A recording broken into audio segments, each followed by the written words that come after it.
Climate Asia endeavors to create conversations around the three pillars: share, empower, and connect, by increasing awareness, upskilling the ecosystem, and catalyzing networking among players within and outside the industry. We will work with climate organizations to strengthen the climate workforce, to build a robust climate ecosystem in Asia. We have launched Conversation of Change series, which is a video interview series centered around one of the most pertinent crises of our time, climate change. Conversation of Change attempts to synthesize perspectives around climate action, skills, talent, and journey of various climate leaders and their role in the climate ecosystem. With that, we'll begin by introducing the speaker, Mr. Sumit Arora. Sumit Arora is a non-profit leader and the Associate Director, Technology and Partnerships at the Center for Wildlife Studies. He has 15 plus years of experience working on technology in the social development sector. Until April 2021, Sumit was leading the Civic Tech and Digital initiatives at Janaagraha Centre for Citizenship and Democracy. He has managed and implemented the Swachhata Platform across India, reaching more than 4,500 cities, onboarding 20 million citizens on the platform. He founded an IT services firm, Ingenious City. He is an alumnus of California, Berkeley, Haas School of Business, and Anand Fellowship for Climate Action. Okay, with that, we'll dive into the first question. Could you describe the work done at the Center for Wildlife Studies and what your role as an Associate Director of Technology and Partnerships looks like? Sure. So I joined Center for Wildlife Studies almost like 13, 14 months back. April is when I moved on from Janaagraha to Center for Wildlife Studies. And Center for Wildlife Studies essentially is a wildlife conservation nonprofit with the mission of conserving wildlife and wildlands. So, and that's where all our programs are focused at. All our programs are, Center for Wildlife Studies has been a very research-oriented organization since its inception. It's a 38-year-old organization now, so it's been like that. A couple of years back, when Dr. Kriti Karan, the director or the executive director took over the organization, her focus area was community as well as the wildlife. So, and that's what inspired me also to join Center for Wildlife Studies, because I'm not a wildlife guy, I'm a tech guy. So, and her opinions are, or her way of thinking is also in a way that there is no conservation without community. So until you serve the community, which is depending or engaging with the forest every day, you can't really conserve wildlife and wildlands. So that's her as a thing, and this is where I also found my sweet spot. And I just, as I mentioned, I'm more of a tech guy. So her idea was, how do we use technology to scale these programs, have the data that they have in a central space, and a lot of technological ideas, discussions that happened. And I took a sabbatical from Janaagraha before I actually joined Center for Wildlife Studies as a full-time employee. So, and during that, I figured how Center for Wildlife Studies is working out, what kind of technology needs they have, and how I can help build or fit in the gaps which organization right now has and help them scale more and more. So that's where so that's what my role also is now. So when I came here for 3 months, I roamed around with the teams who are on the field. I studied what kind of work they do, what kind of technologies they use, and then figure out the gaps. And then when I had a discussion with Dr. Kriti Karan, who is the executive director, and after a few months of ongoing conversation after that sabbatical, well, she said, why don't you come and help us fix those gaps? So that's how I'm here and happily doing that since then. That's really nice to know, Sumit. With that, I have another follow-up question. So, sure. As someone who has split their career journey between working as a software engineer, building government partnerships, understanding root issues to catalyze actions for a healthier planet, and finally building tech for wildlife programs at Center for Wildlife Studies, how have you developed the transferable skills, and what would you say your career journey of 15 years looked like? What were the key learnings during this time? That's a long question, but let me try and answer that in parts. Yeah. So first of all, as a software engineer, the first thing that you learn is to solve problems.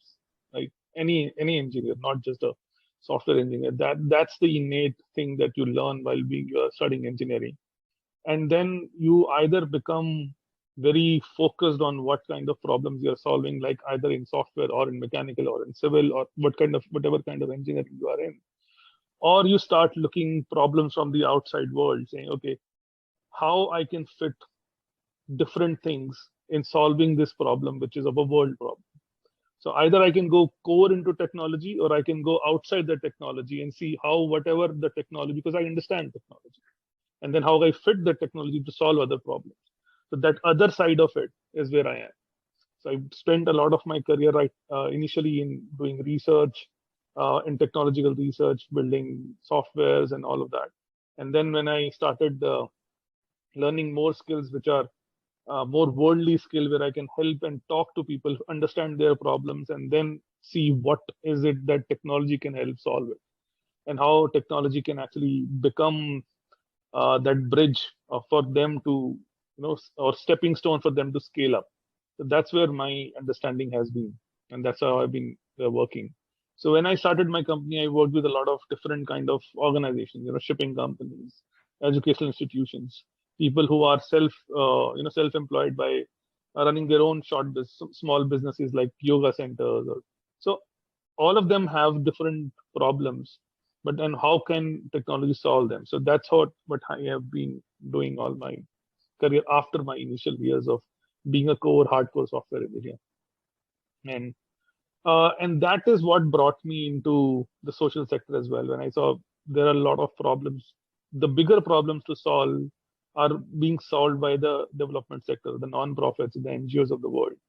And my brother actually joined Janaagraha before me. And then when he was in Janaagraha, I told him, he was doing PhD all his life, and then I told him, why are you joining a non-profit after all these years of studies? Why don't you come and join me in my firm? So he said, you look at it. If you don't find it worth it, I'll come and join you. And that's when I looked at Janaagraha's website and I found out, okay, I knew some of their work, like I paid a bribe. And then Jagore campaign of, voter awareness, all these campaigns we knew. So that, okay, this is a good organization to be in. And then I found they also have a technology team and they're looking for somebody to lead their product. So that's when I also applied. Instead of my brother joining me, I joined them. So it just went off the other tangent. And then I figured out, okay, there are a lot of technology gaps which non-profits are also facing. And I've been filling technology gaps for other businesses too.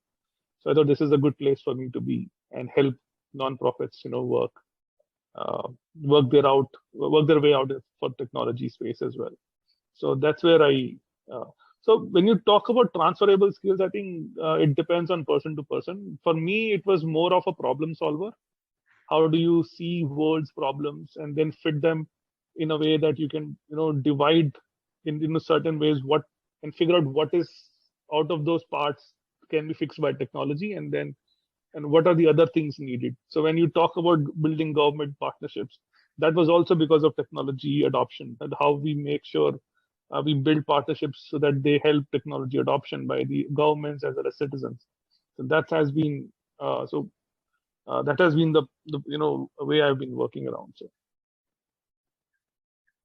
Thanks, Sumit. That's really interesting to hear about your career journey, and thanks for talking about the transferable skills.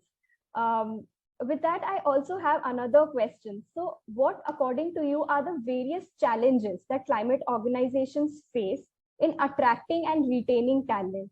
And do you think technology can help bridge this gap?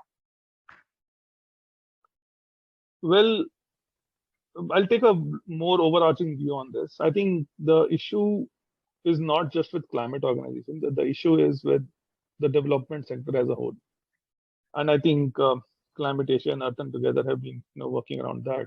The point is that non-profit sector has always been into a soup of how to attract talent, because good talent always asks for more money until unless they're passionate enough to lose some money and then help for a bigger cause. That's what I did. So may not be a lot of people who wish to do that. So I left my running company and joined the development sector as a whole. So a lot of people come in that way, and a lot of people do not wish to lose the opportunity of making more money, and then eventually. So it's a trade-off. So it depends on how passionate people are about solving the world's problems. But having said that, non-profits and climate technology, climate organization as a whole definitely need a lot of boost. So when the philanthropy is going on, I think a lot of funders also need to understand that they need to pay little higher on the amount so that we can support better talent and for a longer term. If that happens, that becomes good. And also, I think when it comes to specifically about climate organization, I think it is more about how do you help. Initially, there were no skills which people can sort out. Okay, this is the skill you need to be in a climate specific organization. They were all the same. There will be engineering skill, there will be statistical skill, there will be data, there will be report writing. All the skills are same, but when it comes to climate specific thing, there was no awareness until very recently, until when the climate space or environment space has become big. But now I think there are a lot of people who wish to solve and come into this problem. So the problem might go away in future with government pushing a lot of climate jobs and a lot of companies thinking about climate as a big area for them to step into. So this problem will not be there for a long time. But again, there are people needed who can understand the requirements of the sector and then understand what skills other people are bringing, and package them in a way that both of them can match together. I think Climate Asia has got into that way, which is good. But I think we need more players, and people also need to understand that their skill can actually help climate sector as a whole. Like if I, being a core hardcore software engineer, can step into a very urban specific work, and then from there I can also fit into a very rural or wildlife specific work. I think that is what people need to understand, that their skills can be used to solve other problems of the world as well. And that's where we need people who can help them and guide them get into that space. Yes, And last thing, I think you spoke about climate technology as well, like how technology can help that. I think technology being a tech guy myself, I would say technology is never a solution. Technology is just a way to solve what you already have in mind. So technology, fixing talent gap might not help with technology. It can just be, you can use social platforms, you can use another platform, build a new platform for people to find and figure out the way they think, and if their skills can match to other jobs which are climate specific jobs. But essentially, it is more of a mindset which needs to change, and we need people who can assist them on that. If a platform can do that, why not? But I think little more climate, personal touch, having a discussion, having more and more rounds of personal interactions would make more sense. And technology will again be, for a scale up things, technology will become the skill. But until you solve the understanding problem, technology makes no sense. I quite agree with you on that point, Sumit. And I also like how you mentioned that the then versus now picture, how the awareness has increased, and this could help in solving the crisis. With that, I would move on to the next question. So you were a part of the Anand Fellowship for Climate Action, and less than a month ago, you graduated from the Berkeley Executive Program in Management from the University of California, Berkeley, Haas School of Business. What advice would you give to a senior and or mid-level professional transitioning into this space, and to a student who wants to work in the climate sector based on your extensive experience working with diverse group of people? And just to ask an additional question, how has this experience added value to your fight against climate change? Okay, that's a lot of questions in one.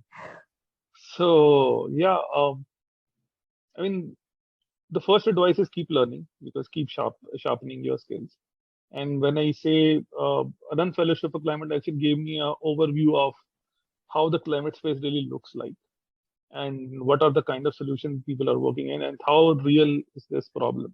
It's not just some scientists, raising alarm, but there are problems and what are the possible solutions? What are the directions in which the different governments, different industries are moving toward to solve this challenge? Because it's not like one person needs to fix one thing and this will be solved. Everybody needs to come in collectively. So that horizon of how climate change and climate action looks like was very nicely driven by Anand Fellowship Climate Action. When you talk about the Berkeley session, the Berkeley Executive Program and Management, again, it is how do you solve world's problem? How do you solve business problems? And how do you navigate your way through different circumstances? And again, it was more of because I was not a management graduate. I did not know management that well. So this whole program was just to understand how do you different aspects of business, running a business, starting a business, and execution or scaling it up. How does finance work? And all of that was very understanding. But one thing I would like to highlight from my Berkeley experience again is that there was one session in whole of my 1 year program, which got extended due to again COVID and became a 3 year program. But was the one thing that struck me really hard was in the whole of the program there was only one session that was about sustainability. That is, having said that, when this session was going on, people asked about what are sustainable development goals and all of that. And I had more than 50 people in my classroom that day, and nobody knew about them. And all of them are from the very senior positions in various organizations in the world. People from Apple, people from Microsoft, people from Google, people from different pharmaceutical industry, people from software, cybersecurity companies, people from you can name an industry, and we had people there, but none of them knew about sustainable development goals. And I had the privilege of being into a non-profit sector, but probably I would not have known about them either. But that's where the problem actually lies. All these biggest business schools are producing magnificent problem solvers, but none of them are being geared towards solving the climate as a problem. So, which is something I think, as an advice, I would say give to the business schools rather than giving advice to managers and all. So, you definitely need to understand how to manage a business, understand the economics of it. But when you are making an engineer understand finance, why can't you make an engineer also understand about climate or sustainability or how do you make things work? So, but that is not happening, which is where I find the problem. In the system or all. You are only trying to say how one big business can solve this, but you're not giving them tools to solve that. And all of the business graduates from all these top-notch schools of the world will only come with solving business problems or financial problems and not sustainability or climate issues. So that is where we need to plug the gap big time. I think there are fellowships like, of course, Anand Fellowship of Climate Action, but they're very focused towards solving the climate problem. We need a mixture of where business solutions, technological solutions, as well as climate solutions and economic solutions are taught together and not separately as a separate streams. But I had some interest, so I went through a climate action fellowship. But not many people do that. So, and people from Anand Fellowship of Climate Action can come and say that, because until people have interest in that, they won't do it.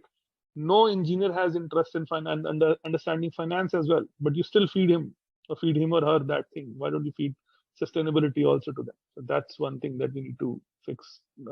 And that is where the advice would be. So please understand how your startup ideas or how your business ideas or whatever you want to do is also helping the world and not just making you financially big. So that is definitely one advice. And I forgot the second part of the question. Yeah, so the other part was just one advice that you would also like to give to someone who's a student who wants to work in the climate space, or maybe to someone who's a senior professional. I'm sure you pretty much covered a lot of it. Yeah, I And think then there I was, just covered yeah, it. Yeah. yeah. And also, what is your experience, added experience to your fight against climate change? And I think you also pretty much covered that when you highlighted the gap that is there in the system. But if you would like to add anything Yeah, I would else. like to add one thing. I'll tell you why. When you talk about climate action, a lot of people talk about, let's say, if you talk to anybody in Delhi, Mumbai, and all these mega cities of the world, what is the problem that you see with climate action? They'll see air pollution, number one. They'll see energy. They'll see fossil fuels. They will talk about all these issues, but nobody talks about biodiversity as an issue, the forests as an issue. People talk about Amazon, but there is an Amazon-worthy, callable forest in India as well. Western Ghats, where Center for Wildlife Studies is working. These are the lungs of the world. So whatever purified air right now you have, it is because of these forests. Otherwise, you would not have it. But nobody talks about preserving forests. Then, while you preserve forests, you also need to preserve biodiversity. Otherwise, both of them are interrelated. You can't conserve just the animals and not have forests. You cannot have just the forest and not animals and biodiversity. It doesn't work. It is a system that which is there, which needs, as a whole, needs to be preserved. So when you talk about climate, and biodiversity and the forest become the last thing when you want to conserve. You all want fancy electric cars. You all want the biggest of air purifiers in your homes, but you don't talk about these basic issues on which the climate action will thrive on. These are the fundamentals and still they come at the bottom of your priorities you want to fix when it comes to climate. And that is where I think the Center for Wildlife Studies or any other wildlife protection NGO is working. And that is what was sold to me. And I still am very happy to join Center for Wildlife Studies on that aspect. Happy to elaborate more on that when the time comes. But we need to think about those aspects of climate as well. Otherwise, it won't work out. No, that's a very relevant point, Sumit, and rightly said. No one actually focuses on the main thing, that is biodiversity. It's always the fancy things that people get diverted to. Thanks for highlighting that part. With that, I'll move on to the next question. What was the inspiration behind the development of Wild Connect, an offline first mobile and web-based platform for field data collection at Center of Wildlife Studies? Well, the definition that you gave already has a answer to it. But yeah, I'll tell you, when I came on sabbatical to Center for Wildlife Studies and I was exploring what is needed as a technology, and when I was having conversation with Dr. Kritika, essentially they use some primitive forms that are available, and a lot of time they go on the field, they don't have internet, and when you collect data on paper forms, then convert them into Excel sheets, and then digitize it and do analysis over it. So it becomes a little difficult as a whole process. So that was the inception of Wild Connect, and then we explored a lot of already existing solutions. But when it comes to offline first, when it comes to different features like geo tracing, which wildlife, and when you go on the field, there are different kind of things that are needed, which are not available in any ready off-the-shelf, data collection tool. So that was the inception of how, and then we have to see how different teams can work together. And Wild Connect eventually becomes the central repository of the data of everything that is Center for Wildlife Studies is working on. And eventually we'll see how do we build more open sourceable data platforms on top of Wild Connect on its own. But yeah, that was the inception, and it's still, I would say, it's still work in progress. Our teams have started using it. It's come a long way, and once it is proof tested, stress tested, it's robust enough, we'll probably open it to the world to use it as well. Since the technology is developed, we don't want to have it just for ourselves. People should be able to use it as well. So yeah, that was the inception of Wild Connect. And then there are other companies also whose volunteers are trying to help us bridge the gaps which we have in Wild Connect and take it to the next level. That's really nice to know. And with that, I have a question in continuation. So, climate data may be available, but it is often hard to find, understand, and apply to decision making. What principles can institutions and researchers keep in mind while collecting and managing climate data in order to go beyond the understanding of end users and to be integrated into policies? This it's a question I struggle with myself a lot.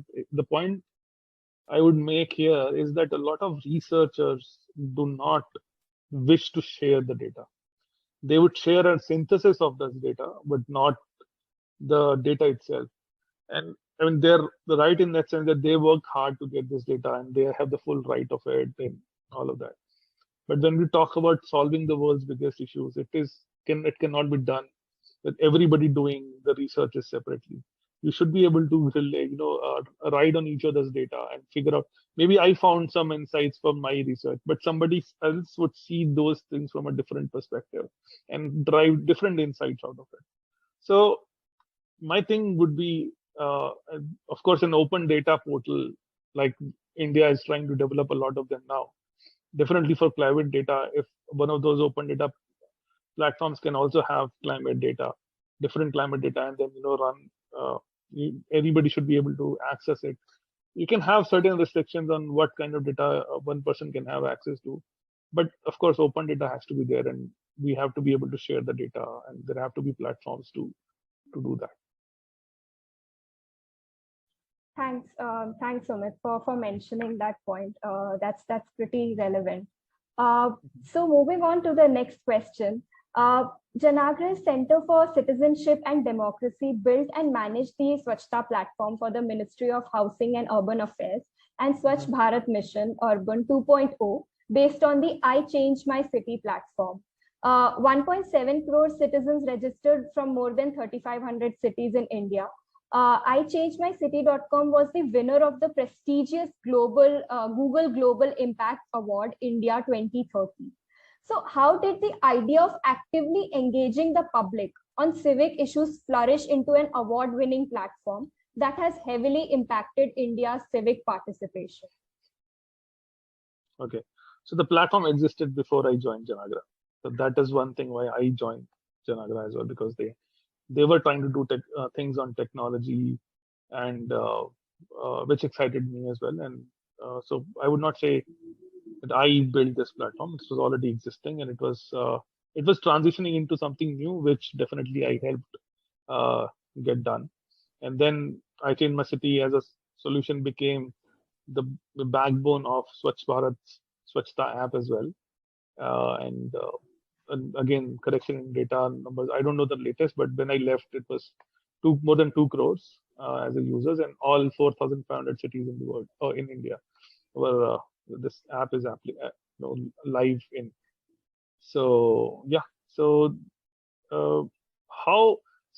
basically Janaagraha's perspective of having urban development done in the right way is two ways. One, you fix the system, and second, you involve the citizens. So without citizens involving themselves, without them asking questions with the right data, will not flourish.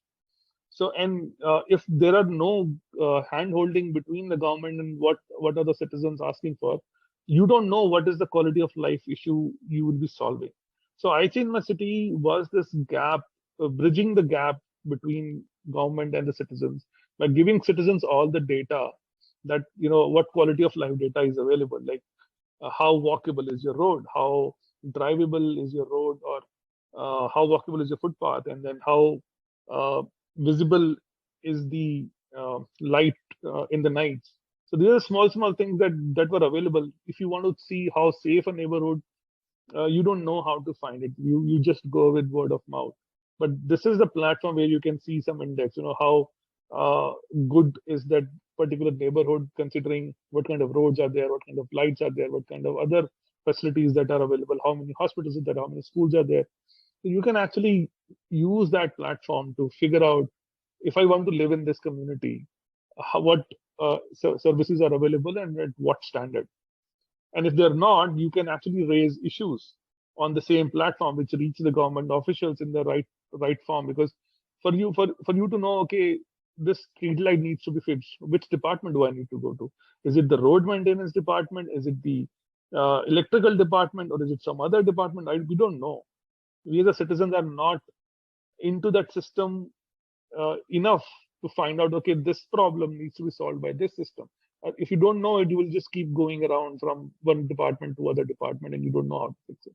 So this platform was trying to solve this problem. If you raise an issue, it knows where this issue needs to go and who needs to fix it, to the level where this particular pole is on this road, and this road comes under this department, and this is the engineer who needs to solve it.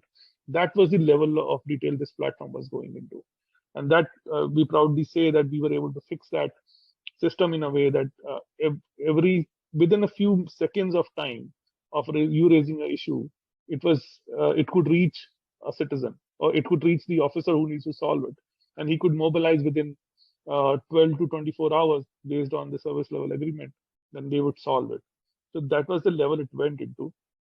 And of course, this is what makes this problem award-winning, because it solves a bigger issue of citizen who wants to do something will find a way to get it done by just raising or going onto this platform.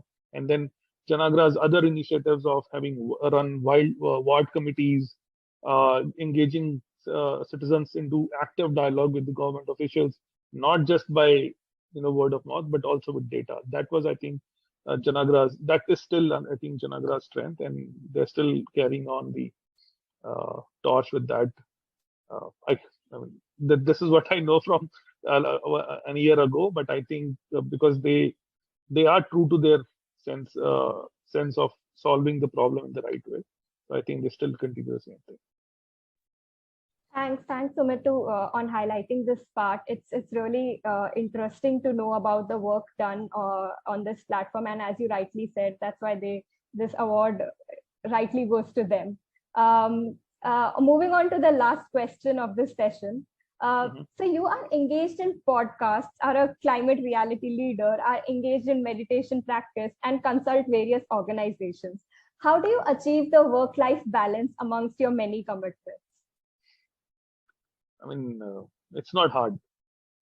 Essentially, since you've mentioned meditation already, so I follow Heartfulness meditation. The whole idea of meditation is to make the most out of your present moment. So if you are not present, like if I'm with you in the call, but I'm thinking about something else, I would not be able to make the best out of the time that we have together right now. And that's the idea of meditation. So whatever you do it with the full presence of mind, with the full idea of what's happening there, and making the most with the utmost efficiency. That is what meditation teaches you. So whatever time you spend, make the most of it. And then don't, of course, I would not say don't do things that you don't enjoy, but I enjoy doing problem solving. So that is where the consulting piece comes in. That is where the all the other pieces that you mentioned that I do also come in. So yeah, this is what it is. So if you want to find the right balance, you need to prioritize your stuff. What makes you most excited to do that. And if you're not into that space, probably find your space where you feel most excited, so that you love the work that you do. That's all. I agree on that, Sumit. And I'm not a leader or a coach in that sense that I can give you the right advice. So there are a lot of leadership practices, leadership courses, leadership books that anybody can read to find their way around. But over the years, it's because you, again, as you mentioned, I have 15, 16 years of experience. You understand where are you making mistakes, where are you not making mistakes, and with life teaches you how to manage yourself better. Thanks, Sumit, for mentioning that, and I totally agree with you on that. With that, we come to the closing of this session. It was absolutely wonderful talking to you, Sumit. It was absolutely insightful. Thanks a lot for joining this conversation and being a part of it.